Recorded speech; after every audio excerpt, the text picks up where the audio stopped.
Hello friends, ये मेरा first blog है। तो शुरुआत करते हैं, चलते हैं केदारनाथ धाम। बाइक से? आप कहोगे बाइक से? अरे हाँ, केदारनाथ धाम बाइक से, क्योंकि अब केदारनाथ धाम एक दिल्ली में भी बन रहा है, तो इसलिए हम चल पड़े हैं आपको दिखाने के लिए। तो हमारे साथ बने रहिएगा ताकि हम आपको बता सकें कि केदारनाथ धाम कैसे जाएं। आप बुराड़ी से नथुपुरा की साइड जाते हुए आप बख्तारपुर की तरफ जाएंगे तो बीच में ही आपको केदारनाथ धाम मिलेगा। तो चल पड़े हम केदारनाथ धाम। आज 10वीं भी था तो हमने सोचा कि चलो घूम आते। मैं तो बहुत एक्साइटेड हूँ केदारनाथ धाम देखने के लिए। जैसे कि राजस्थान में खाटू श्याम है और दिल्ली में खाटू श्याम का दिल्ली धाम है, वैसे ही अब केदारनाथ धाम भी बन गया है। अभी बन रहा है, अब भी पूरी तरीके से बना नहीं है। तो हम पहुंच गए अपनी मंजिल पे। आप जैसे देख सकते हैं कि हम आ गए हैं केदारनाथ धाम। हमने भैया से पार्किंग के लिए पूछा तो उन्होंने कहा कि अभी पार्किंग पूरी तरीके से बनी नहीं है अंदर, तो आप बाहर ही खड़ा कर दीजिए। और बाहर एक छोटे से बच्चे ने एक छोटा सा स्टॉल लगा रखा था प्रसाद वगैरह के लिए, पर हम अंदर चले गए कि अंदर भी कुछ ना कुछ होगा। तो हम जैसे ही अंदर गए तो हमें दोनों तरफ फील्ड खाली था। अभी वहाँ बनेगा, अभी बना नहीं है पूरी तरीके से, तो काम अभी चल रहा है। मे बी 1.5-2 साल तक लग जाए। अब हमने इसके बारे में गार्ड भैया से पूछा तो उन्होंने हमें बताया कि अभी इतना टाइम तो लगेगा। तो मेरे पतिदेव और मेरा बच्चा आगे आगे चल रहा है और मैं सारी चीज़ें आपके लिए कैप्चर करने में लगी हुई हूँ। तो हम पहुँच गए शॉप पे जहाँ की प्रसाद वगैरह मिल रहा था। तो मेरे हस्बैंड और मेरा बच्चा प्रसाद लेने लगे और मैं चीज़ों को कैप्चर करने लगी आपके लिए। तो आगे जैसे ही मैं बढ़ी तो हमें बैठने के लिए बेंचेस दिखे और पानी पीने के लिए आरओ वगैरह का पानी है, फ़िल्टर वाला अच्छा पानी है। और आगे की तरफ और मैं अब अपने बच्चे को देख रही थी कि वो इधर से उधर ना भाग जाए और मैं उसका वेट करने लगी। बहुत मस्ती करता है वो। और इसी तरीके से मैं अपना आगे की तरफ देखा, मैंने कहा था ना बहुत मस्ती करता है, भागते हुए मेरे पास आ गया और मुझे बताने लगा कि मम्मा हम प्रसाद ले रहे हैं। और हम आगे की तरफ धीरे धीरे चल दिए अपने पतिदेव का वेट करते हुए। तो मैं थोड़ी आगे गई तो मुझे देखने के लिए मिला स्कैनर है। आप अगर अपनी तरफ से मदद करना चाहते, हेल्प करना चाहते तो केदारनाथ मंदिर पर ये स्कैनर से स्कैन करके आप कुछ योगदान कर सकते हैं। और हम थोड़ा सा आगे चले और ऊपर से हम जब निकले तो मौसम इतना अच्छा था, बट बीच रास्ते में बारिश होने लगी।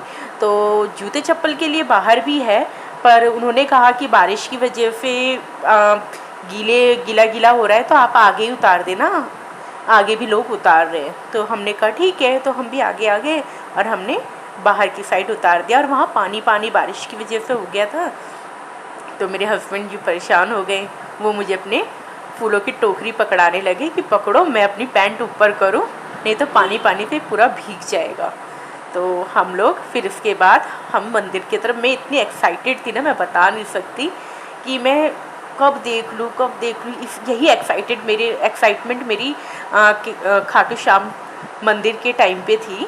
और देखिए ना, दोनों इत्तेफाक से दोनों ही मंदिर मेरे घर के बिल्कुल नज़दीक है। मतलब 1-1.5 किलोमीटर के बीच में ही दोनों मंदिर मेरे घर के पड़ते हैं। और हम चल पड़े फिर दर्शन के लिए। मेरा बच्चा और मेरे पति दर्शन के लिए माथा टेक रहे हैं और आगे की तरफ चल लिए। मैं थोड़ी कंफ्यूज थी कहीं अंदर घुसने देंगे या नहीं घुसने देंगे, बट नहीं, अलाउ था। आप अंदर जाकर अपना पूजा की टोकरी लेकर प्रसाद आप चढ़ा सकते हैं, अभिषेक कर सकते हैं जल से। मतलब बहुत अच्छा लगा मुझे, एकदम पीसफुल था, एकदम शांति थी, कोई चहल पहल। अभी लोगों को इस बारे में पता भी नहीं है ना, इसलिए थोड़ा सा क्राउड वगैरह ये सब नहीं था। जिनको पता है वो आ रहे हैं देखने के लिए, बट अभी ये प्रोसेसिंग में है, पूरी तरीके से बना नहीं है, तो अभी इसलिए क्राउड नहीं है। और हम पूजा में लग गए। मेरे पतिदेव अभिषेक करने लगे जल से शेषनाग को, और उसके बाद मेरा बच्चा भागता हुआ इधर से उधर से, तो दौड़ लगा रखी थी इधर से उधर भागने में कि क्या मैं देख लूँ, क्या नहीं देख लूँ, क्या उठा लूँ। और फिर मेरा बच्चा यहाँ माता के पास ना एक चुनरी थी, और जैसे कि माता का श्रृंगार होता है, तो यहाँ के पंडित जी वो श्रृंगार जो आने वाले भक्तजन होते हैं उन्हीं को दे देते हैं। इधर उधर दूसरे का सामान हो, इससे अच्छा वो प्रसाद के रूप में उन्हें दे देते। मेरे बेटे ने भी कंघी उठा ली थी, तो उन्होंने मेरे बच्चे को प्रसाद के रूप में वो कंघी और एक बिंदी का पत्ता मेरे को दिया। और हम आगे चल पड़े। तो हम जब जाते हैं तो राइट हैंड पे शिव जी भगवान का ये छोटा सा जैसा फार्म हाउस वगैरह में नहीं होता है, पहाड़ों पे शिव जी की मूर्ति है। तो फिर उसके बाद साइड में हवन का था, हवन हो रखा था, और त्रिशूल था शिव जी भगवान का, और हमने ऐसे दर्शन किए। और वहाँ का माहौल और इतनी ग्रीनरी थी ना, इतना अच्छा था ना, इतनी शांति थी, मतलब इतना शोर शराबा भी नहीं था गाड़ियों का। तो मेरे पतिदेव और मेरा बच्चा निकल पड़े सैर के लिए, और मैं उन्हें पीछे से कैप्चर करने में लगी हूँ।